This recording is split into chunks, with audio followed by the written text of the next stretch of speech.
just what is free will?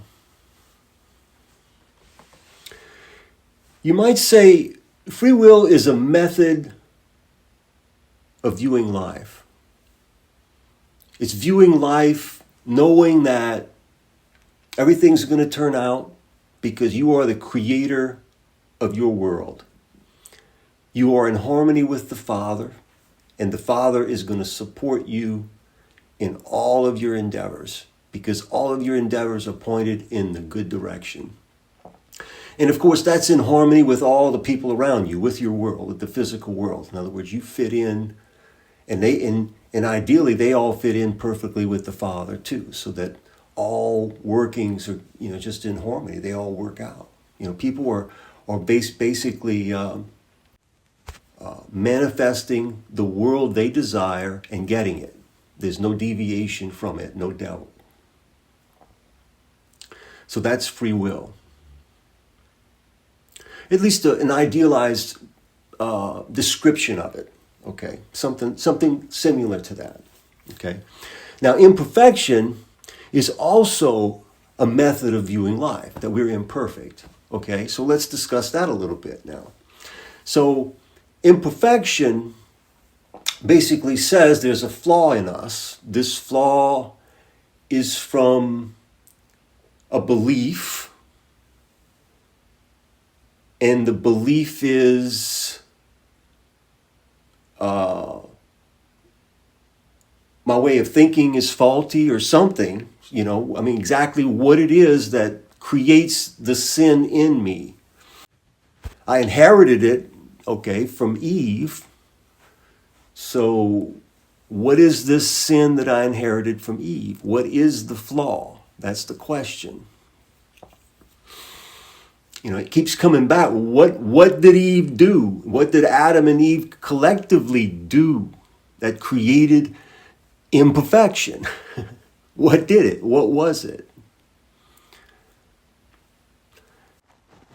The result of what they did, they were ashamed and they hid themselves. They didn't want to be near God. They felt afraid of him now.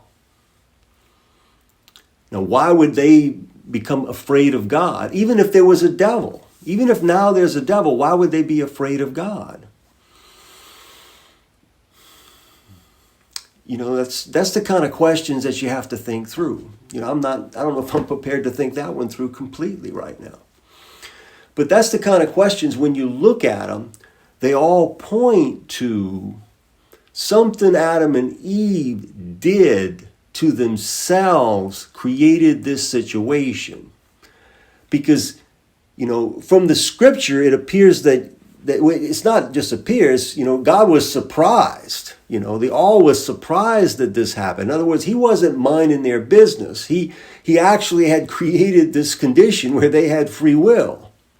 And he recognized it, and we recognize him recognizing it at that time. In other words, there's actually walls in the spirit world, in the mind world, that you can't just bounce through.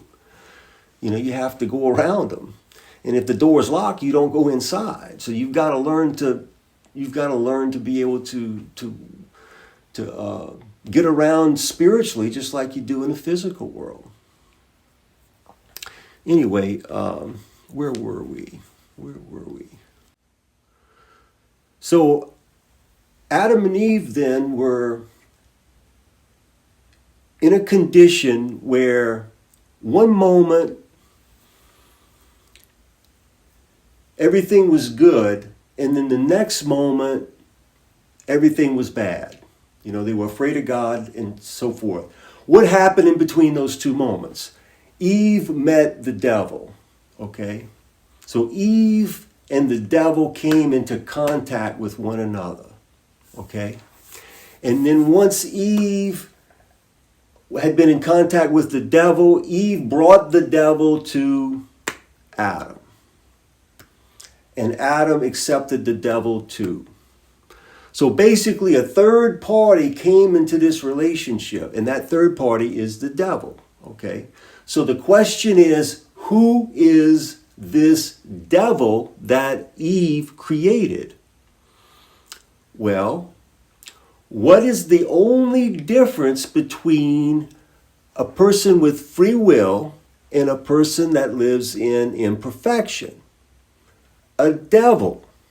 So it's extremely important to understand what this devil is, because this devil is the only thing that's keeping you from perfection. So what is that devil?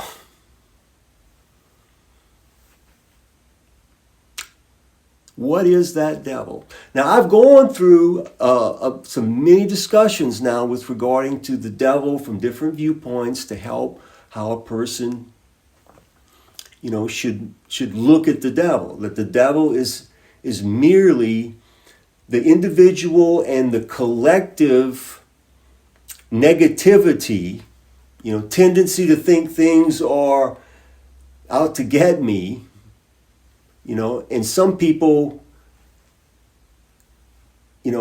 say that it's a devil that's actually creating that condition. But in reality, it is mankind creating it by means of the principle of you reap what you sow, like Jesus spoke about. And that's in harmony with the principle of karma, to where, what you give out, you get back. You reap what you sow, karma. And of course, there's different complexities to it and all, but I'm just talking in general. That's the intent behind in general. And then, of course, with yin and yang too. There's two sides to things, okay? But you have to understand those two sides properly. And that's what I have tried to do in these audios. I mean, these audios basically are saying that yin and yang are both necessary, and they're not adversarial. They're all in harmony. And when you make an adversarial concept of it, like a devil, you just muck up the works. There's no other way to explain it.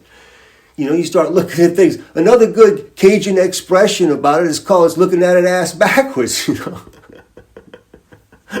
And that's what it is. It's looking at it backwards. The part that you think is the devil is actually the God too. And it could be your part if you would only decide that it is your part, because, in other words, a person has to realize that when a bad thought goes through their mind, that they're capable of doing that. There could be a possible situation in your life that could happen and you would do it, okay? Because it could happen. Right now, the way from the history of man and where we're coming from, a lot of bad things or things that nobody should ever want to have to think about has happened. So it's in our collective conscious. And it's good that it's there, because it should horrify us when it comes to our minds, because bad things can happen. So it's not something that we should just leave as a black hole, as nothing. It needs to be put, something needs to be made of it. Yeah, what happens if this, And anyway, but the point I'm getting at is regardless of the path that mankind has taken, that path was what was needed at the time, no matter how horrifying it was. I mean, just think how horrifying what's going on in the womb of a woman or an animal of any kind when gestation is going on. I mean, it's a horrifying process. Things are being torn apart and changed. And I mean, something looks so cute and all of a sudden it's completely destroyed and something else is made and you, wow, that's cuter, And the point I'm getting at is we can see the evolution of mind, the evolution and growth of reality over time. It tend to take detours to accomplish things and so forth and so on.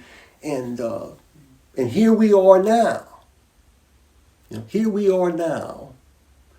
And we think there's a devil. That's the thing we have to overcome now. Other things had to be overcome in the past. Scaffolds had to be built, the structures formed, the paint put on, the picture or whatever, your masterpiece. And then after all of that, you tear down the scaffolds. Well, the scaffolds was the devil. The devil supported the system in the past such that it was able to develop the concepts of good and bad, along with the other natural concepts of reality. Now, was it on purpose? No. Adam and Eve fell into it because of their ignorance. Okay? Was it inevitable? Probably. It just didn't have to happen then, probably.